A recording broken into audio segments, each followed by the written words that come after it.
സ്നേഹം ദൈവഭാവം കുടുംബം ദൈവദാനം അതിലെന്നും നമ്മൾ വളരാൻ ഉള്ളിൽ നിറയണം സ്നേഹക്കൂടാരം സ്നേഹക്കൂടാരം സ്നേഹക്കൂടാരം സ്നേഹക്കൂടാരം.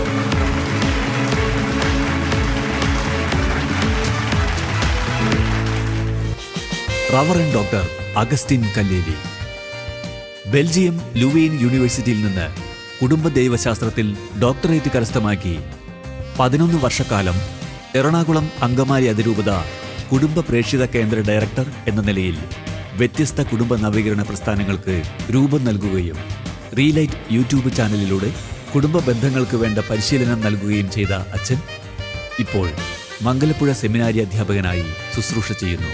കുടുംബ ബന്ധങ്ങളുടെ കെട്ടുറപ്പ് കൂടുതൽ വ്യക്തമാക്കുന്ന സ്നേഹക്കൂടാരം ഫാമിലി ബീറ്റ്സിൽ വ്യത്യസ്ത മേഖലകളിൽ പ്രവർത്തിക്കുന്ന ദമ്പതിമാരോടൊപ്പം സ്വാഗതം ചെയ്യാം ഫാദർ അഗസ്റ്റിൻ കല്ലേലി. സ്നേഹക്കൂടാരം ഫാമിലി ബീറ്റ്സിലേക്ക് എല്ലാ പ്രേക്ഷകർക്കും പ്രത്യേക സ്വാഗതം. ഞങ്ങളുടെ ഈ എപ്പിസോഡ് നിങ്ങൾ എൻജോയ് ചെയ്യുന്നു എന്നാണ് ഞങ്ങൾ പ്രതീക്ഷിക്കുന്നത്. കഴിഞ്ഞ എപ്പിസോഡ് ഓർക്കുന്നുണ്ടോ? പ്രണയകഥ എങ്ങനെ റീകോൾ ചെയ്യാമെന്ന് ചർച്ച ചെയ്തതിൻ്റെ ആദ്യ ഭാഗം. അന്ന് ഇവരൊക്കെ നല്ല പ്രണയകഥകൾ പറഞ്ഞ് നിങ്ങൾ ഓർക്കുന്നുണ്ടാവും. ഇന്ന് നമ്മൾ ചർച്ച ചെയ്യാനായിട്ട് പോകുന്നത് ഈ പ്രണയകഥ, അതിൻ്റെ ഏറ്റവും വലിയ ഫലങ്ങൾ എന്താണ്, അത് എപ്രകാരം ഏറ്റവും മനോഹരമായിട്ട് റീകോൾ ചെയ്യാനായിട്ട് സാധിക്കും. ഈ ഷോയിലേക്ക് നിങ്ങളെല്ലാവരെയും ഏറ്റവും സ്നേഹപൂർവ്വം സ്വാഗതം ചെയ്യുന്നു. ഈ ഷോയിൽ പങ്കെടുക്കുന്ന ദമ്പതികളെ നമ്മൾ നേരത്തെ പരിചയപ്പെട്ടതാണ്, ഇനി പരിചയപ്പെടേണ്ടതില്ല. നമ്മൾ നേരെ ചർച്ചയിലേക്ക് പ്രവേശിക്കുകയാണ്. യെസ്, അപ്പോൾ ഈ പ്രണയ കഥ എന്ന് നിങ്ങൾക്ക് എല്ലാവർക്കും സ്വന്തമായിട്ട് ഒന്നുണ്ട്. ഈ പ്രണയ കഥ ഇങ്ങനെ റീകോൾ ചെയ്യുന്നത് കൊണ്ടുള്ള ഗുണം നമ്മൾ കേൾക്കുന്ന പ്രേക്ഷകരെ സംബന്ധിച്ചിടത്തോളം നിങ്ങൾക്കറിയാലോ, എല്ലാവർക്കും ഇതുപോലെ പ്രണയകഥ റീകോൾ ചെയ്യാനൊന്നും പറ്റുന്നില്ല. അങ്ങനത്തെ അവസ്ഥയിലുള്ള ആൾക്കാരുണ്ട്. അപ്പോൾ ഇത് റീകോൾ ചെയ്യുന്നതിൻ്റെ പ്രാധാന്യം നമുക്ക് ആദ്യം ഒന്ന് അവരോട് പങ്കുവയ്ക്കേണ്ട കാര്യമുണ്ട്. ഇപ്പം നിങ്ങളുടെ ജീവിതത്തിൽ തന്നെ നിങ്ങൾ എപ്പോഴും ചെയ്തിട്ടില്ല എന്ന് ഞാൻ പറഞ്ഞു. പക്ഷേ ഇപ്പം നിങ്ങളത് ചെയ്തു കഴിഞ്ഞപ്പോൾ നിങ്ങൾക്ക് തന്നെ ഒരു പോസിറ്റീവ് ഉണർവ് വരുന്നുണ്ടല്ലേ? ശരിയല്ലേ? അപ്പോൾ ഇത് ഇങ്ങനെ റീകോൾ ചെയ്യുന്നത് വഴിയുള്ള ഗുണം എന്താണ്? റീകോൾ ചെയ്യുന്നത് കൊണ്ടുള്ള ഗുണം, ഒരിക്കൽ നമ്മൾ വളരെ സ്നേഹത്തിലായിരുന്നു, വളരെ സന്തോഷത്തിലായിരുന്നു, അന്ന് വലിയൊരു സ്നേഹത്തിലായിരുന്നു എന്ന് നമുക്ക് ഒരു ഓർമ്മപ്പെടുത്തലാണ്. അതെ, കുറെ നാൾ കഴിഞ്ഞ് നമ്മൾ ഭയങ്കര വഴക്കൊക്കെ ഉണ്ടാക്കി നിൽക്കുന്ന ഒരു സമയത്തായിരിക്കും പറയുന്നത്, നിങ്ങൾ പണ്ട് ഇങ്ങനെയൊന്നും ആയിരുന്നില്ല, അന്ന് എന്നോട് ഇങ്ങനെയൊക്കെയാണ് പറഞ്ഞിരുന്നത്, ഞാൻ എഴുതി തന്ന പേപ്പറൊക്കെ മേടിച്ച് വായിച്ചായിരുന്നു എന്ന് പറയുമ്പോൾ ഒരു പഴയ ഒരു സ്നേഹത്തിലേക്കുള്ള ഒരു തിരിച്ചുപോകലിനുള്ള ഒരു അവസരമാണ്. അതെ അതെ, ഇങ്ങനത്തെ ഒരു എനിക്ക് നിങ്ങളുടെ കാര്യത്തിൽ തോന്നിയതേ, നിങ്ങൾക്ക് വെറുതെ വാക്കുകൊണ്ട് മാത്രം പറയാനല്ല, യു ഹാവ് ആൻ ഒബ്ജക്റ്റ് അല്ലേ? അതായത് അന്ന് മാരേജ് പ്രിപ്പറേഷൻ കോഴ്സിൻ്റെ ഇടയിൽ ഭാര്യ ഭർത്താവിന് എഴുതി കൊടുത്ത, ഭർത്താവാകാൻ പോകുന്ന ആൾക്ക് എഴുതി കൊടുത്ത ആ പേപ്പർ ഇന്ന് സൂക്ഷിച്ചു വെച്ചിരിക്കുകയാണ്. ദിസ് ഈസ് എ റിമൈൻഡർ അല്ലേ? ഒരു ഒബ്ജക്റ്റാണത്, അത് വെറുതെ വാക്കുകളല്ല, ഒരു ഒബ്ജക്റ്റ്. നമ്മുടെ കയ്യിലൊരു വസ്തു ഉണ്ടെന്ന് അല്ലേ? അത് കണ്ടിപ്പോൾ മക്കൾ കണ്ടെത്തി കൊണ്ടുവന്നൊന്നും നിങ്ങൾ പറഞ്ഞല്ല. അപ്പം നിങ്ങൾക്ക് ശരിക്കും അതിനകത്ത് വന്ന ഒരു ഫീൽ എന്താണ്? അപ്പോൾ മക്കൾക്ക് അതൊരു വിവാഹത്തെ പറ്റിയും അതിൻ്റെ ഒരു നമ്മൾ അതിനെ എങ്ങനെ സമീപിക്കണം എന്നൊരു ഫീല് മക്കൾക്ക് വന്നു. അപ്പൊ മക്കൾക്ക് ചില ഗുണമുണ്ട്. കാരണം നിങ്ങൾ രണ്ടുപേരും ഇങ്ങനെ പ്രണയത്തിന്റെ കഥ ഷെയർ ചെയ്യുമ്പോൾ ചിലപ്പോൾ അവർ നിങ്ങൾ കൂടുതൽ വഴക്കിടുന്നതായിരിക്കും ചിലപ്പോൾ കണ്ടേക്കണത്. പക്ഷേ ഈ പ്രണയ കഥ കേൾക്കുമ്പോൾ മക്കൾക്ക് അതൊരു നല്ലൊരു പോസിറ്റീവ് ആയിട്ടുള്ള ഒരു മെസ്സേജാണ് നമ്മൾ കൊടുക്കുന്നത്. അതല്ല, ഇപ്പോൾ മക്കൾ കണ്ടെത്തി കൊണ്ടുവന്നല്ല.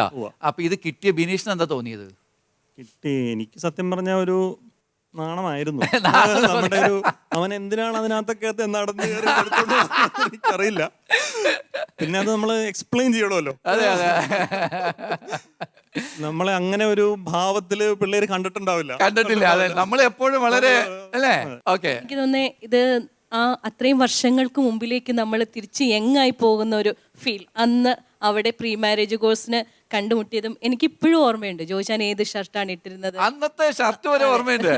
അപ്പൊ ആ ഒരു പഴയ ഒരു ഓർമ്മയിലേക്ക് പോകുന്നത് നമ്മൾ എനിക്കൊന്ന് ഒന്നും കൂടെ ഒന്ന് ചെറുപ്പമാവും, ഒന്നുകൂടി ചെറുപ്പമാകുന്നു, പോസിറ്റീവായ ഒരു വൈബ് വർദ്ധിക്കുന്നു. അതെ അതെ അല്ലേ? ഇപ്പം നമ്മുടെ ഈ തലച്ചോറിനകത്ത് പിന്നീടുണ്ടായ ചില പരിപരത്തെ യാഥാർത്ഥ്യങ്ങളൊക്കെ അനുഭവങ്ങളായിട്ടുണ്ട്. അതിനെ അതിജീവിച്ച് നമുക്കൊരു പോസിറ്റീവായ മെമ്മറി റീകോൾ ചെയ്യുമ്പോൾ നമുക്ക് ഒരു പ്രത്യേക ഉണർവ്, തീർച്ചയായിട്ടും ഒരു പോസിറ്റീവ് വൈബ് നമ്മുടെ വീട്ടിൽ ഉണ്ടാവുന്നുണ്ടല്ലേ? അതാണ് അതിന്റെ ഏറ്റവും പ്രധാനപ്പെട്ട ഒരു കോൺട്രിബ്യൂഷൻ എന്ന് തോന്നുന്നു അല്ലേ? ഓക്കെ, വേറെ എന്തെങ്കിലും കോൺട്രിബ്യൂഷൻ ഉണ്ടോ അതുവഴി? എൻ്റെ അഭിപ്രായത്തിൽ നമ്മൾ ഇത് റീകോൾ ചെയ്യുമ്പോൾ ഇപ്പോൾ ഞങ്ങൾ ചെയ്യുന്ന ഒരു പദ്ധതി സാധാരണ ചെയ്യുന്നത് എന്താണെന്ന് വെച്ച് കഴിഞ്ഞാൽ ഞായറാഴ്ച ദിവസങ്ങളിലെ കാലത്ത് കുർബാന കഴിഞ്ഞാൽ മക്കൾ നേരെ കാറ്റീസത്തിന് പോകുന്നു. ആ സമയം ഞങ്ങൾ എവിടെയെങ്കിലും ഒരു റെസ്റ്റോറൻറ്റിൽ ഇരുന്ന് ഒരു മസാല ദോശ ഒരു കാപ്പിയൊക്കെ പറഞ്ഞ് ആ സമയത്ത് നമ്മളുടെ കുറേ കാര്യങ്ങൾ നമ്മൾ സംസാരിക്കും. നമുക്ക് മക്കളുടെ മുമ്പിൽ വെച്ച് സംസാരിക്കാൻ പറ്റാത്തത് അല്ലെങ്കിൽ നമ്മുടെ സന്തോഷങ്ങൾ സംസാരിക്കുമ്പോൾ നമ്മുടെ ഇമോഷൻസ്, അതുപോലെ നമ്മുടെ കുറേ പ്ലാനുകൾ, നമ്മുടെ ഫാമിലീനെ കുറിച്ചിട്ടുള്ള പ്ലാൻസ് ഒക്കെ നല്ല മൂഡാണ് ആ സമയത്തുള്ളത്. അങ്ങനെ സംസാരിക്കുമ്പോൾ അതൊരു ഈ മസാല ദോശ ഒക്കെ കഴിച്ചിട്ട് പറയുമ്പോ എന്തോ ഒരു പ്രത്യേക ഒരു സുഖം. കാരണം വേറെ ആരുമില്ല, ഞാൻ പറയുന്നത് ഇവള് മാത്രം കേൾക്കുന്നു, ഇവള് പറയുന്നത് ഊട്ടി ഉറപ്പിക്കണം എന്നുള്ളതാണ്. അതെ, അതിനോട് കൂടി നമുക്ക് അതിൽ നിന്ന് നല്ലൊരു ആശയം, നമ്മളുടെ പ്രശ്നങ്ങൾ അല്ലെങ്കിൽ നമ്മുടെ ആകുലതകൾ അല്ലെങ്കിൽ നമ്മുടെ ഒരു പ്ലാൻസ്, അതിന് പറ്റിയ ആശയങ്ങൾ നമ്മൾ വളരെ നല്ല മൂഡിലിരിക്കുമ്പോൾ നല്ല രീതിയിൽ വരും. അതെ, എനിക്ക് തോന്നുന്നത് റോബി പറഞ്ഞു വരുന്ന ഒരു കാര്യം, ഈ പ്രണയകഥയൊക്കെ നമ്മൾ റീകോൾ ചെയ്യുമ്പോൾ നല്ലൊരു അന്തരീക്ഷം നമ്മുടെ ചുറ്റിലും വരികയാണ് അല്ലെ? ഒരു പ്ലസന്റ് ഫീൽ വരികയാണ് അല്ലെ? അപ്പൊ നമ്മുടെ ഇമോഷൻസ് എക്സ്പ്രസ് ചെയ്യാൻ പറ്റും, നമ്മളുടെ ഭാവി പദ്ധതികൾ എക്സ്പ്രസ് ചെയ്യാൻ പറ്റും, അത് മറ്റേയാൾക്ക് മനസ്സിലാക്കാനായിട്ട് സാധിക്കും. അങ്ങനെ നല്ലൊരു കമ്മ്യൂണിക്കേഷൻ പോസിബിൾ ആണ്. ശരിക്കും ഭാര്യ ഭർത്താക്കന്മാരുടെ ഇടയിൽ നല്ലൊരു ആശയവിനിമയം നടക്കാനുള്ള നല്ലൊരു സ്റ്റോറിയാണിത്, ഈ ലവ് സ്റ്റോറി ഷെയർ ചെയ്യുന്നത് അല്ലേ? ഇതേ സംഭവം ഞങ്ങൾ കുറെ പേരുടെ അടുത്ത് പറഞ്ഞു കൊടുത്ത് അവര് ചെയ്തിട്ടുണ്ട്, അത് ഇപ്പൊ ചെയ്യുന്നുണ്ട്. നല്ല ഫലമുണ്ട്. നല്ല ഫലമുണ്ട്. കാരണം ഒത്തിരി പ്രശ്നങ്ങളിലൊക്കെ നിന്നിരുന്ന ആൾക്കാരൊക്കെ അങ്ങനെ ചെയ്തു തുടങ്ങി. ഇപ്പൊ ഞങ്ങളെക്കാൾ കൂടുതൽ അവരാണ് ഞായറാഴ്ച പോകുന്നത്.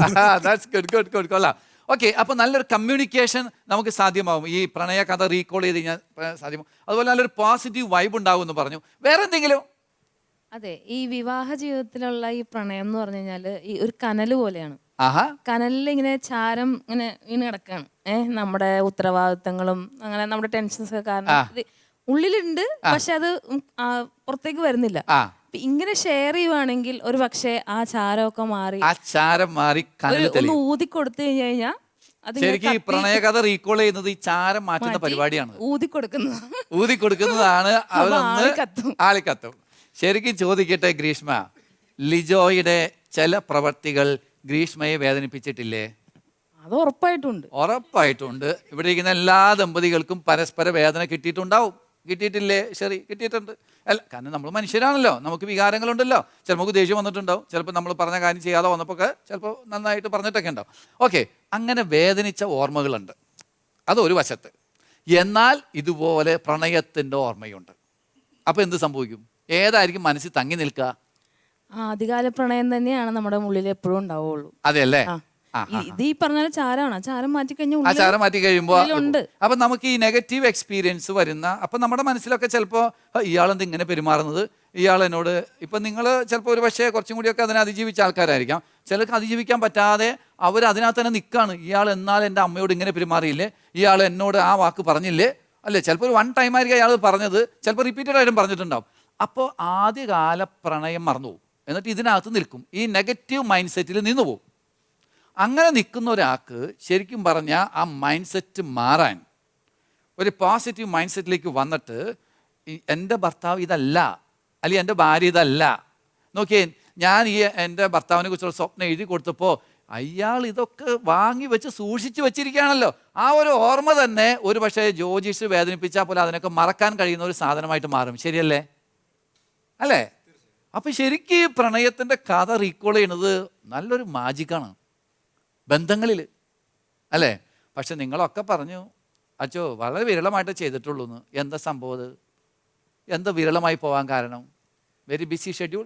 ജീവിതത്തിന്റെ ഉത്തരവാദിത്തങ്ങൾ വന്ന് കയറുമ്പോൾ ആ യാന്ത്രികതയിലേക്ക് വന്ന് അതങ്ങോട്ട് ആ രീതിയിൽ അങ്ങോട്ട് മുന്നോട്ട് പോവുകയാണ്. അത് ശരിയാ. പ്രണയത്തിന് അവിടെ നമുക്ക് സ്നേഹിക്കണമെന്നും പ്രണയിക്കണമെന്നും ഒക്കെ ആഗ്രഹം ഉണ്ടെങ്കിലും ഉത്തരവാദിത്തങ്ങളും മക്കളുടെ ടെൻഷൻസും വിദ്യാഭ്യാസവും ഫിനാൻഷ്യൽ സ്ട്രഗിൾസും കാര്യങ്ങളും എല്ലാം കുടുംബത്തിലേക്ക് വന്നു കഴിയുമ്പോൾ എന്താ വരിക? ഈ പ്രണയം മാത്രമാണ് മാറ്റി നിർത്തപ്പെടുന്നത്. പ്രണയം മാത്രമാണ് മാറ്റി നിർത്തപ്പെടുന്നത്. പക്ഷേ ഇപ്പൊ പറഞ്ഞ പോലെ നേരത്തെ അദ്ദേഹം പറഞ്ഞു ഈ ചാരം മൂടിക്കിടക്കുന്ന ഒരു അവസ്ഥയാണെന്ന് പറഞ്ഞു. ശരിക്കും പറഞ്ഞു കഴിഞ്ഞാൽ ഈ ഒരു ആദ്യകാല പ്രണയാനുഭവത്തെ ഇപ്പോഴത്തെ നമ്മളുടെ ദമ്പതികളുടെ ജീവിതത്തിലേക്ക് ഇൻവൈറ്റ് ചെയ്യുന്നത്, ക്ഷണിച്ചു കൊണ്ടുവരുന്നത് ഏറ്റവും നല്ല ഒരു കാര്യമാണ്.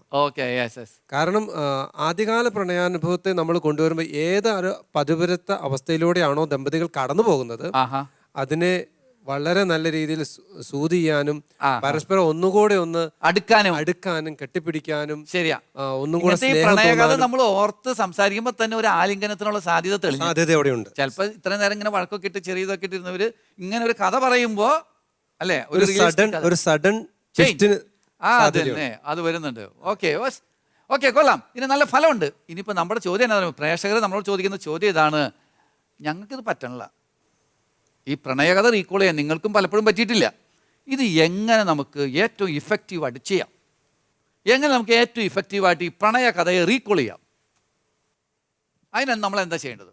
അതിന് എൻ്റെ അഭിപ്രായം പറയുകയാണെന്നുണ്ടെങ്കിൽ ആദ്യം നമ്മൾ ഒരു കാര്യം മനസ്സിലാക്കേണ്ടത്, ഇപ്പോൾ ഒരു ഭർത്താവ് എന്ന നിലയ്ക്ക് എൻ്റെ ഒരു കാഴ്ചപ്പാടെന്ന് പറയുന്നത്, ഒരു മാക്സിമം ഒരു പെൺകുട്ടി ഒരു 25 വയസ്സ് അല്ലെങ്കിൽ 25 വർഷം മാത്രമേ സ്വന്തം മാതാപിതാക്കളുടെ ഒപ്പം നിലനിന്നിട്ടുള്ളൂ.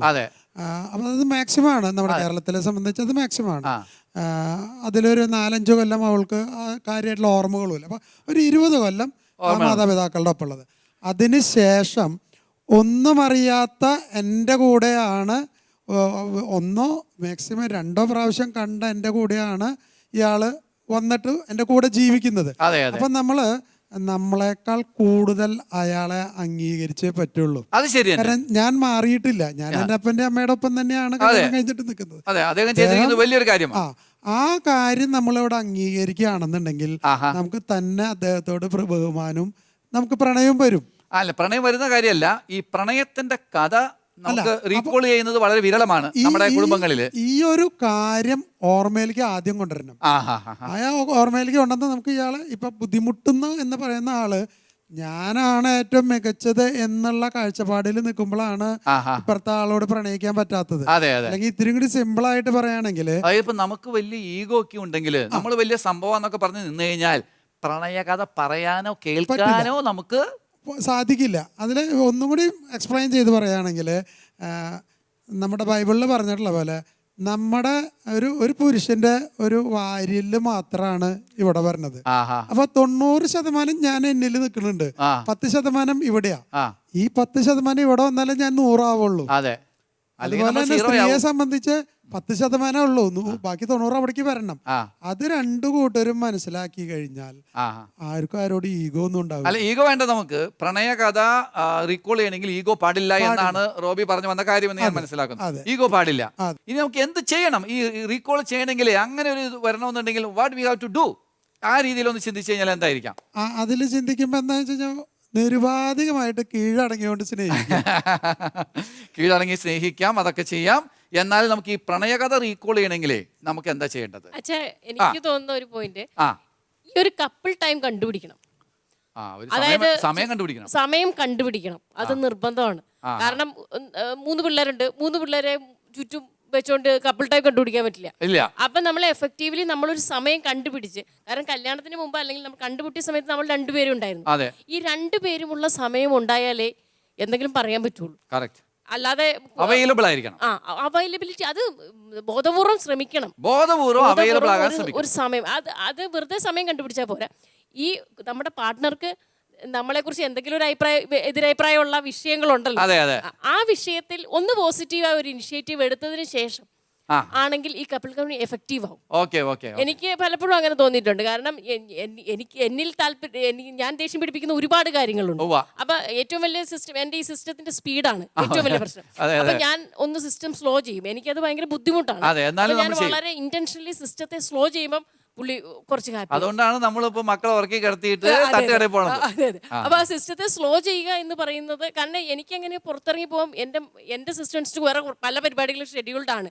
അപ്പൊ അത് മാറ്റി വെച്ച് അപ്പോ പുള്ളിക്ക് തോന്നണമല്ലോ ആ. ഇവക്ക് എന്തോ ഒരു താല്പര്യം എന്നോടുള്ളത് കൊണ്ടാണ് അതെ, അതുകൊണ്ട് നമ്മൾ മാറ്റി വെക്കും. അപ്പം അത് നമ്മളുടെ ഒരു സമയം കിട്ടിയപ്പോൾ ഓക്കെ രണ്ടുപേർക്കും കുറച്ചും കൂടി ഒരു സ്നേഹത്തിൽ സംസാരിക്കാനുള്ള. അപ്പൊ എനിക്ക് തോന്നുന്നത് ഷാലറ്റ് പറഞ്ഞു വരുന്ന കാര്യം ഇതാണ്, ഒരു ദമ്പതി തീരുമാനിക്കണം അതെ. പരസ്പരം അവൈലബിൾ ആവാൻ, അവൈലബിൾ ആവാൻ തീരുമാനിക്കണം. സംലഭ്യരാകാൻ. അതായത് ഇത് പറയണമെന്നുണ്ടെങ്കിൽ നമുക്ക് ടൈം വേണമല്ലോ, ആളും അടുത്ത് വേണമല്ലോ, ശരിയല്ലേ?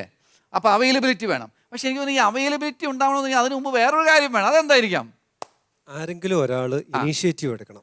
ആരെങ്കിലും ഒരാൾ ഇനിഷ്യേറ്റീവ് എടുക്കണം. ഉറപ്പായിട്ട് അതിന് മുമ്പ് വേണ്ട ഒരു കാര്യമുണ്ട്. അതെന്തായിരിക്കും? നമുക്ക് അതിലേക്ക് പറയാം, ഇത് വാലിഡ് പോയിന്റ് ആണ്, നമുക്ക് പറയാം. അതിനു മുമ്പ് വേണ്ട കാര്യമുണ്ട്. ശരിക്കും ചിലർ പറയാറുണ്ട് വിവാഹം പ്രണയത്തിന്റെ അവസാനമാണ്. അതിനോട് അഭിപ്രായമില്ല. അതുകൊണ്ട് ഇപ്പൊ ചില ചെറുപ്പക്കാർ കല്യാണം കഴിക്കുന്നില്ല. കല്യാണം കഴിച്ചാൽ that is A tomb of love എന്ന് പറയുന്ന ആൾക്കാരുണ്ട്. പക്ഷെ നിങ്ങൾ അത് വിശ്വസിക്കുന്നില്ല. ആ വിശ്വാസമല്ല ആദ്യം വേണ്ടത്, പ്രണയത്തിൽ വിശ്വാസം വേണമെന്ന്. അതെ, പ്രണയം എന്ന് പറയുമ്പോൾ നമ്മള് എന്താണ് വിവക്ഷിക്കുന്നത് എന്നൊരു പ്രാണൻ നൽകുന്ന സ്നേഹം. അത് ആദ്യം അതൊരു ജേർണിയാണ്, ഒരു പ്രോസസ്സാണ്. ഇപ്പൊ വിവാഹത്തിന്റെ ആദ്യ നാളുകളിൽ നമുക്ക് ആ ഒരു വ്യക്തിയുടെ ചില ആട്രിബ്യൂട്ട്സിൽ ഇഷ്ടം വരും, നമുക്ക് കണ്ടിഷ്ടപ്പെടും. പക്ഷെ കുറച്ച് നാളുകൾക്ക് ശേഷം നമ്മൾ ആ ഒരു പേഴ്സണെ ജെനുവിനായിട്ട് സ്നേഹിക്കാൻ ആരംഭിക്കുമ്പോൾ നമുക്ക് അത്രയും പ്രകടനപരത ആവശ്യമില്ലെങ്കിലും നമ്മുടെ സ്നേഹം നിലനിൽക്കും. കുറച്ചും കൂടെ ഡീപ്പറായിട്ട് അയാളെ മനസ്സിലാക്കുകയും അയാളെ സ്നേഹിക്കുകയും നമ്മൾ ചെയ്യും. ശരി. പിന്നെ നമുക്ക് പഴയപോലെ എല്ലാ എക്സ്പീരിയൻസും പഴയതുപോലെ കടന്നു പോകണമെന്ന് നിർബന്ധം ഇല്ല. അത് വേണ്ട. അങ്ങനെയാണല്ലോ നമ്മള് പോകുന്നത്. അതെ, അത് ശരിയാണ്. എല്ലാ ദമ്പതികളുടെ ഇടയിൽ അങ്ങനെ സംഭവിക്കാറുണ്ട്. ഇപ്പൊ ആദ്യ നാളുകളിൽ, കല്യാണം കഴിഞ്ഞ ആദ്യ നാളുകളിൽ ഉണ്ടായ ഒരു ഇന്ററാക്ഷൻ ചിലപ്പോൾ പിന്നീട് വരുമ്പോൾ ആ രീതിയിൽ ഉണ്ടാവണമെന്നില്ല. അത് ഡെവലപ്മെന്റിന്റെ ഭാഗമാണ്. പക്ഷെ ഇവിടുത്തെ ഒരു പ്രധാനപ്പെട്ട കാര്യം എന്ന് പറയുന്നത്, പ്രണയം ഏത് പ്രായത്തിലും വേണ്ടേ? വിവാഹത്തില് അല്ലേ? വേണ്ടേ? പ്രകടിപ്പിക്കണോ? പ്രകടന രീതി വ്യത്യാസം വന്നേക്കാം, പക്ഷെ വേണ്ടേ? എന്തെങ്കിലുമൊക്കെ വിധത്തിലുള്ള പ്രകടനം വേണ്ടേ? അല്ലേ? അപ്പൊ പ്രണയത്തിൽ വിശ്വസിക്കുക, അല്ലെ? ഒരു ഭാര്യ ഭർത്തൃ ബന്ധം എന്ന് പറഞ്ഞാൽ it's A story of love. പ്രണയത്തിന്റെ കഥയാണ് അവരുടെ ജീവിതം എന്ന് പറയുന്നത്, ശരിയല്ലേ? അതിനകത്തുള്ള ഒരു വിശ്വാസം നമുക്ക് ആദ്യം വേണം. ചിലപ്പോൾ ആരെങ്കിലും ഒരാൾക്ക് ഉണ്ടാവും, അപ്പോഴാണ് നേരത്തെ പറഞ്ഞു വന്നവർ അയാൾ ഇനീഷ്യേറ്റീവ് എടുക്കണം. ഓക്കെ. ഒട്ടുമിക്ക ദമ്പതികൾക്കും, വളരെ ചുരുക്കം പേർക്കാണ് വിവാഹത്തിന്റെ ആരംഭത്തിൽ ഇങ്ങനെ ഒരു പ്രണയകഥ പറയാനില്ലാത്തത്. ഒട്ടുമിക്കവർക്കും ഉണ്ടാവും. പിന്നീട് അത് പല കാരണങ്ങൾ കൊണ്ടൊക്കെ മൂടിപ്പോയിട്ടുണ്ടാവും. അതുകൊണ്ട് ഡിഗ് ചെയ്തെടുക്കുക എന്ന് പറഞ്ഞാൽ എന്താ? കുഴിച്ചെടുക്കണമെങ്കിൽ ആരെങ്കിലും ഒരാൾ അതിന് ഇനീഷ്യേറ്റീവ് അല്ലേ? അത് അപ്പോൾ ഇനീഷ്യേറ്റീവ് എടുക്കണം, ആരെങ്കിലും ഒരാൾ ഇനീഷ്യേറ്റീവ് എടുക്കണം. ഇനി ഒരാൾ ഇനീഷ്യേറ്റീവ് എടുത്താലോ മറ്റേ ആൾ സപ്പോർട്ട് ചെയ്യണം. ആ കേൾക്കാൻ ഒരാളില്ലെങ്കിൽ പ്രണയകഥ പറയാൻ ആർക്കെങ്കിലും താല്പര്യം വരുമോ? ഇല്ല. അപ്പോൾ അതുകൊണ്ട് കേൾക്കാനായിട്ട് ആളുണ്ടാവണം, നല്ല മനസ്സ് വേണം, അല്ലേ? പക്ഷെ ഈ പ്രണയകഥയൊക്കെ ഇങ്ങനെ പറയുമ്പോൾ ഇൻട്രസ്റ്റിംഗ് ആണോ?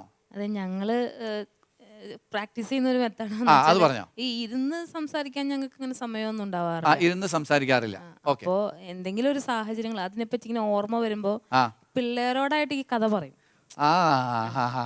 ഇങ്ങനെ സംഭവങ്ങളൊക്കെ ഉണ്ടായി, അങ്ങനെയാണ് എന്നുള്ള രീതിയിലൊക്കെ പറയാറുണ്ട്. അപ്പൊ ഓക്കെ, ഞങ്ങൾക്ക് രണ്ടുപേർക്കും ആ ഒരു അതൊരു വഴിയാണ്. അതായത് ഇരുന്ന് സംസാരിക്കാൻ നമുക്ക് സമയമില്ല, അതുകൊണ്ട് നമ്മൾ കുട്ടികളോട് ഈ കഥയൊക്കെ പറഞ്ഞ് അങ്ങനെ നമ്മൾ കിടന്നുറങ്ങുന്ന സമയത്ത് എനിക്ക് കഥ പറയാൻ ഭയങ്കര താല്പര്യമില്ലാത്ത ആളാണ്. അപ്പൊ പിള്ളേര് പറയേ അപ്പൊ കഥ പറ, ഞങ്ങൾക്ക് ഉറങ്ങണമെന്ന് പറയും. ഞാൻ എന്ത് കഥ പറയും? ഞാൻ പറയും, ഞാൻ ഇന്ന വർഷം ഇന്ന സ്ഥലത്ത് ജനിച്ചു, ഞാൻ എന്നിട്ട് പിന്നെ നിന്റെ അമ്മേനെ കാണാൻ പോയപ്പോ അമ്മ മധുരയായി നിൽക്കുമായിരുന്നു. അപ്പൊ പിള്ളേർക്ക് ഇൻട്രസ്റ്റ് ആണ്. അവരെല്ലാ ദിവസവും പറയും അപ്പയുടെ കഥ പറ. അത് ശരി. അങ്ങനെ നമ്മൾ തമ്മിലുള്ള പ്രണയ കഥ അല്പം പൊലിപ്പിച്ചിട്ടാണെങ്കിലും ശരി, സമയത്താണ് കിടന്നുകൊണ്ടിരിക്കുന്ന സമയത്താണ് കഥ പറയണം. ആളും കേൾക്കുന്നുണ്ടാവും, കുറച്ച് കഴിയുമ്പോ പറയും അതൊക്കെ നിർത്താതൊന്നും പറയണ്ടാവും. അപ്പൊ നമുക്ക് ടൈം സേവ് ചെയ്യാനായിട്ട് അത് നല്ലൊരു കാര്യമാണ്, അല്ലേ? അത് ശരി തന്നെയാണ്. പക്ഷെ ഇവിടെ നിങ്ങൾ അവലംബിച്ചു, അല്ലെങ്കിൽ അവരൊക്കെ അവലംബിച്ചു എന്ന് പറയുന്ന കുറച്ച് സമയം അതിനുവേണ്ടി കണ്ടുപിടിക്കുക, അല്ലേ? അതായത് ഈ മുഖത്തോട് മുഖം നോക്കി ഒരു മസാല ദോശ കഴിച്ചിരുന്ന് പ്രണയത്തിന്റെ കഥ പറയണതും, അല്ലേ? അല്ലാതെ നമ്മൾ നടന്നുകൊണ്ട് കഥ പറയുന്നതും വ്യത്യസ്ത അനുഭവമാണ്. രണ്ടും നല്ലതാണ്, വ്യത്യസ്ത അനുഭവമാണ്. അപ്പോൾ ശരിക്കും പ്രണയത്തിൻ്റെ കഥ പറയണമെന്നുണ്ടെങ്കിൽ ഒരു കോണ്ടെക്സ്റ്റ് ഉണ്ടാക്കണം, അല്ലേ? ഒന്ന് സ്വസ്ഥമായിട്ട് ഇരിക്കാൻ പറ്റണ്ടേ? എപ്പോഴും ജോലി, എപ്പോഴും എന്താ പറയുക അധ്വാനമാണ് എങ്കിൽ, ഇവിടെ ആരോ പറഞ്ഞതുപോലെ ഏറ്റവും പ്രധാനപ്പെട്ടത്, അല്ലേ, ഷാലറ്റല്ലേ പറഞ്ഞത്, ഈ ഭാര്യയും ഭർത്താവും തമ്മിൽ ജീവിച്ചില്ല, മക്കൾക്ക് വേണ്ടി ജീവിച്ചു, അവസാനം മക്കളുടെ വഴി നോക്കിപ്പോയി, നമ്മൾ വഴിയാധാരമായി എന്ന് പറഞ്ഞാൽ എന്തൊരവസ്ഥയാണത് അല്ലേ? അതുകൊണ്ട് ഇറ്റ്സ് എ റൈറ്റ് ടൈം അല്ലേ, നല്ല സമയമാണ്. മക്കളൊക്കെ വെച്ച് കഴിഞ്ഞാൽ പിന്നെ നമുക്ക് നിങ്ങളുടെ പ്രണയം വീണ്ടെടുക്കേണ്ട സമയമാണ്. അപ്പോൾ അങ്ങനെ ഒരു കോണ്ടെക്സ്റ്റ് ബോധപൂർവം തന്നെ പ്രിപ്പയർ ചെയ്യണം. ഓക്കെ. പിന്നെ വളരെ പ്രധാനപ്പെട്ട ഒരു കാര്യമായിട്ട് വേറെ എന്തെങ്കിലും നിങ്ങൾക്ക് തോന്നണ്ടോ? പ്രണയത്തിൻ്റെ കഥ റീകോൾ ചെയ്യണമെന്നുണ്ടെങ്കിൽ, അല്ലെ അത് എങ്ങനെ റീകോൾ ചെയ്യാം എന്തെങ്കിലും? ശരിക്കും പ്രണയത്തിൻ്റെ കഥ ഒരാൾ പറയുമ്പോൾ മറ്റാൾ എന്ത് ചെയ്യണം? സപ്പോർട്ട് ചെയ്ത് കൊടുക്കണം. സപ്പോർട്ട് ചെയ്ത് കൊടുക്കണം അല്ലേ? ശരിയല്ലേ? നമ്മളൊരു വികാരം ഇല്ലാതിരുന്നാലോ? ദുബായിൽ നിന്നെ ആദ്യമായിട്ട് കണ്ട് ഞാൻ നിന്നെ ഹഗ് ചെയ്തില്ലേ, അത് എൻ്റെ വലിയൊരു ഫീലായിരുന്നു കേട്ടോ. അല്ല, അപ്പം എന്ത് തോന്നും? ഇന്ന് പറയാൻ തോന്നുമോ? ഇല്ല. അതുകൊണ്ട് നല്ല കോംപ്ലിമെന്റാരിറ്റി വേണം അല്ലേ? സപ്പോർട്ട് ചെയ്ത് കൊടുക്കണം. ആ ഒരു മൂഡിലേക്ക് നമ്മളെ കൊണ്ടുവരണം. അതാണ് അതിന് നമ്മൾ ബോധപൂർവം ചെയ്യേണ്ട ഒരു കാര്യം. ഇത് താനേ വരില്ല. താനേ വരുന്നത് എപ്പോഴും നെഗറ്റീവ്സ് ആയിരിക്കും. നിങ്ങൾ നോക്കിക്കോ, താനേ നമ്മുടെ ഭൂമിയിലേക്ക് നോക്കിയാൽ താനേ വളരുന്നത് ഏതാ? കളകളാണ്. വിളകൾ വളരണമെന്നുണ്ടെങ്കിൽ ബോധപൂർവ്വം അധ്വാനിക്കണം, വേണ്ടേ? ഇത് തന്നെയാണ് ഈ കാര്യത്തിൽ. നമ്മുടെ വീട്ടിലെ കളയുണ്ട്, വിളയുമുണ്ട്. വിള എന്ന് പറയുന്നത് പ്രണയകഥ വിളയാണ്. അത് വരണമെന്നുണ്ടെങ്കിൽ ബോധപൂർവ്വം അതിനൊരു കോണ്ടെക്സ്റ്റ്, അധ്വാനം ആവശ്യമാണ്. നമ്മുടെ സൈഡിൽ നിന്ന് എന്തായാലും ആവശ്യമാണ് ആ കാര്യത്തിൽ. അതുപോലെ അച്ഛൻ പറഞ്ഞ പോലെ ഇനീഷ്യേറ്റീവ് എടുക്കുന്നയാൾ എന്തായാലും കുടുംബത്തിൽ റൊമാൻസ് തിരിച്ചു കൊണ്ടുവരാനായിട്ട് ഇനീഷ്യേറ്റീവ് എടുക്കുന്നയാൾ എന്തായാലും ഹൈലി റൊമാൻറ്റിക് ആയിരിക്കും. അപ്പം അതിനെ ചിലപ്പം മറ്റേ പാർട്ട്ണർ, ഇപ്പം ഭാര്യയാകാം ഭർത്താവാകാം, ചിലപ്പോൾ കുറച്ച് റൊമാൻസ് ജനറേറ്റ് ചെയ്യുന്നതിന് കുറച്ച് പുറകോട്ടായിരിക്കും. സോ ആ കഴിവുള്ള വ്യക്തി പരമാവധി അതിനെ റീകോൾ ചെയ്യാനായിട്ട് ദാമ്പത്യ ജീവിതത്തിൽ പരിശ്രമിച്ചുകൊണ്ടിരിക്കുമ്പോൾ ഓട്ടോമാറ്റിക്കലി പ്രണയ ജീവിതം നമ്മുടെ ആ ഒരു പ്രസന്റ് ലൈഫിലേക്ക് കൊണ്ടുവരാനായിട്ട് സാധിക്കും. പ്രണയത്തിന്റെ കഥ റീകോൾ ചെയ്യാനും റീജുവിനേറ്റ് ചെയ്യാനായിട്ട് സാധിക്കും. എക്സാക്ട്ലി അല്ലേ? ഇത് നല്ലൊരു പോഷകമുള്ള ഒരു കാര്യമാണ് അല്ലേ? എനിക്ക് തോന്നിയിട്ടുള്ളൊരു കാര്യം, ചേട്ടായി അത്യാവശ്യം നല്ല റൊമാൻറ്റിക് ആണ്. ഞാൻ അത്ര റൊമാൻറ്റിക് അല്ല. നമ്മൾ വളരെ ജോലി ചെയ്ത് വളരെ സ്ട്രിക്റ്റ് ആയിട്ട് റിജിഡ് ആയിട്ട് അങ്ങനെ പോണ ആളാണ്. അപ്പോ ഈ പറഞ്ഞതുപോലെ റീച്ച് ചെയ്യാനുള്ള ഏറ്റവും നല്ല മാർഗം ഈ റൊമാൻറ്റിക് അല്ലാത്തയാളെ പ്ലീസ് ചെയ്യുന്ന എന്തെങ്കിലും ഒരു കാര്യം ചെയ്യാന്നുള്ളത്. കാരണം ഞാൻ വർക്കഹോളിക് ആയ ഒരാള് തട്ടുകടയിൽ പോയിരുന്ന് ദോശ കഴിക്കണമെന്നുണ്ടെങ്കിൽ അയാൾ എന്തായിരിക്കും ചെയ്തിട്ടുണ്ടാവുക? അങ്ങനെയല്ല ഈ വർക്ക് അങ്ങനെയല്ല പറഞ്ഞത്. എനിക്ക് കുക്കിങ്ങിന്റെ വിഷയമല്ല ഞാൻ പറയുന്നത്. എനിക്ക് ചില കാര്യങ്ങളുണ്ട്, വളരെ നിസ്സാരമായ കാര്യങ്ങളായിരിക്കും. ചിലപ്പോൾ എന്നു ചോദിച്ചാൽ ആ കിടക്കുന്നതിന് മുമ്പ് ആ ബെഡ്ഷീറ്റ് ഒന്ന് കുടഞ്ഞ് വൃത്തിയാക്കുക എന്ന് പറയുന്നത് എനിക്ക് നിർബന്ധമുള്ള കാര്യമാണ്. അപ്പൊ അത് ചെയ്ത് ആണ് പിള്ളേരെ കിടത്തിയതെങ്കിൽ ഞാൻ ഹാപ്പിയാണ്. പ്രണയകഥ കേൾക്കും. അപ്പോൾ ഞാൻ ഹാപ്പിയാണ്. ഇത് തിരിച്ചും ഉണ്ടാവാം. അതായത് ഞാനാണ് ഹൈലി റൊമാൻറ്റിക് എങ്കിൽ ചേട്ടായിക്ക് അത്ര റൊമാൻറ്റിക് അല്ല, ഇഷ്ടമുള്ള ഒരു കാര്യം ചെയ്യുമ്പോൾ നമുക്കൊരു എൻട്രൻസ് കിട്ടി. ഈ ഓപ്പണിംഗ് ഉണ്ടാവുക എന്ന് പറയുന്നതാണ് കണക്ഷൻ ക്രിയേറ്റ് ചെയ്യണം. അതായത് ഇത് പറഞ്ഞത് ഒരാളായിരിക്കും റൊമാൻറ്റിക് ഉള്ളൂ, റൊമാൻറ്റിക് അല്ല, രണ്ടുപേർക്കും ഒരുപോലെ ഉണ്ടാവണമെന്നില്ല. അപ്പൊ അയാളൊരു കണക്ട് ചെയ്യുക എന്ന് പറയുന്നതിന് ഒരു ഇനീഷ്യേറ്റീവ് ഉണ്ടാവണം. കണക്ട് ചെയ്യുന്ന എന്തെങ്കിലും ആക്ടിവിറ്റി ചെയ്യാനായിട്ട് സാധിക്കണം. നിങ്ങളിൽ പലർക്കും നല്ല ഇമാജിനേഷൻ ഇല്ലേ? എന്തെല്ലാം കാര്യങ്ങൾ ചെയ്യാനുള്ള സാധ്യതയുണ്ട് അല്ലേ? ഭാര്യ ഭർത്താക്കന്മാരുടെ ജീവിതം പ്രണയത്തിൻ്റെ കഥയാണെന്ന് വിശ്വസിച്ചാൽ പഴയ കഥകൾ പലതും നമ്മുടെ മനസ്സിലേക്ക് വരും. അത് തുറന്നു പറയാനുള്ള ഒരു കോണ്ടെക്സ്റ്റ് ക്രിയേറ്റ് ചെയ്ത് കഴിഞ്ഞാൽ പറയാം, കേൾക്കാം, പോഷിപ്പിക്കാം. ഫലം ഉണ്ടാവില്ലേ? തീർച്ചയായിട്ടും. യെസ്. പ്രിയമുള്ളവരെ, വളരെ രസകരമാണ് ഓരോ ദമ്പതികളുടെയും പ്രണയകഥ. അത് റീകോൾ ചെയ്യുന്നത് അതിനേക്കാൾ രസകരമാണ്. നമ്മുടെ കുടുംബത്തിൽ നല്ല പോസിറ്റീവ് വൈബ് ഉണ്ടാക്കാനും മാത്രമല്ല ഒരു പക്ഷേ ഒരു നെഗറ്റീവ് മൈൻഡ് സെറ്റിൽ നിന്ന് ഒരു പ്രോഗ്രസീവ് പോസിറ്റീവ് മൈൻഡ് സെറ്റിലേക്ക് വരാനൊക്കെ ഇതിൻ്റെ ഷെയറിങ് സഹായിക്കുമെന്ന് നമ്മൾ ആദ്യത്തെ എപ്പിസോഡിൽ കണ്ടു. ഇന്നത്തെ എപ്പിസോഡിൽ ഇത് എപ്രകാരം മനോഹരമാക്കാം. അത് ബോധപൂർവം പ്രണയത്തിലുള്ളൊരു വിശ്വാസമാണ്, ബോധപൂർവ്വമുള്ളൊരു അധ്വാനമാണ്, ഒരു കോണ്ടെക്സ്റ്റ് ഉണ്ടാക്കി എടുക്കുന്നതാണ്. മാത്രമല്ല അത് പരസ്പരമുള്ളൊരു കോംപ്ലിമെൻറ്റാരിറ്റിയാണ്. അങ്ങനെയെല്ലാം ചെയ്താൽ കുടുംബജീവിതം, ദാമ്പത്യ ജീവിതം വളരെ മനോഹരമായി തീരുമെന്നാണ് ഇന്നത്തെ ചർച്ച വെളിവാക്കുന്നത്. നിങ്ങൾക്ക് എല്ലാ ആശംസകളും നേരുന്നു.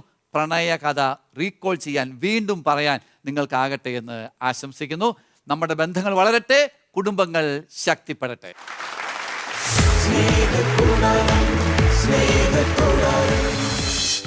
എല്ലാ ദിവസവും പിള്ളേർ എണീറ്റ് വരുമല്ലോ. അതായത് ആ സമയത്ത് ഞങ്ങളിൽ ഏതെങ്കിലും ഒരാൾ അവരുടെ അടുത്തുണ്ടാവും. അവർ എണീറ്റ് അപ്പോഴല്ലെങ്കിൽ അവർ വിളിച്ചാൽ എന്നിട്ട് കുറേ നേരം അവരുടെ ബോഡിയിൽ ടച്ച് ചെയ്ത് അവരോട് നല്ല കാര്യങ്ങൾ എന്തെങ്കിലും പറയും. ആഹാ. ആരെങ്കിലും വീട്ടിൽ വന്നിട്ട് യാത്രയ്ക്ക് പോകുമ്പോഴോ സ്കൂളിൽ പോകുമ്പോഴാണെന്നുണ്ടെങ്കിലും പോകുന്നതിന് മുമ്പായിട്ട് വണ്ടി വരും. വണ്ടി വരുന്ന അങ്ങനെ ഇറങ്ങാൻ നിൽക്കുമ്പോൾ ഒരു ചെറിയ പ്രാർത്ഥനയല്ലേ അമ്മയ്ക്കും അപ്പനും അമ്മയ്ക്കും ഒക്കെ സ്തുതി വന്നിട്ടേ അവര് പോവുള്ളൂ. ആദ്യം നമ്മള് നമ്മുടെ തമ്പുരാനോട് സംസാരിക്കുക, അല്ലെങ്കിൽ തമ്പുരാൻ എന്താണ് നമ്മളോട് സംസാരിക്കുന്നത് അത് നമ്മളെ നയിക്കും എന്നുള്ള ഉറപ്പുള്ള ഒരു വിശ്വാസവും. അപ്പൊ ആദ്യം എഴുന്നേറ്റ് കഴിഞ്ഞാൽ ബൈബിൾ വായിക്കണം. ഇപ്പൊ നമ്മള് കുട്ടികള് സ്കൂളിൽ വിട്ട് വരുമ്പോ കുറെ വിശേഷങ്ങളൊക്കെ ഇങ്ങനെ പറയല്ലോ. അപ്പൊ അതിനകത്ത് എന്തെങ്കിലും നല്ല കാര്യങ്ങളുണ്ടെങ്കിൽ അത് ഒരു ഫാമിലി ടൈമില് നമ്മൾ അതിനൊന്ന് ഹൈലൈറ്റ് ചെയ്ത് കാണിക്കുകയാണെങ്കിൽ ഒരു പക്ഷെ അവനതൊരു മോട്ടിവേറ്റിംഗ് ആയിരിക്കും. സ്നേഹക്കൂടാരം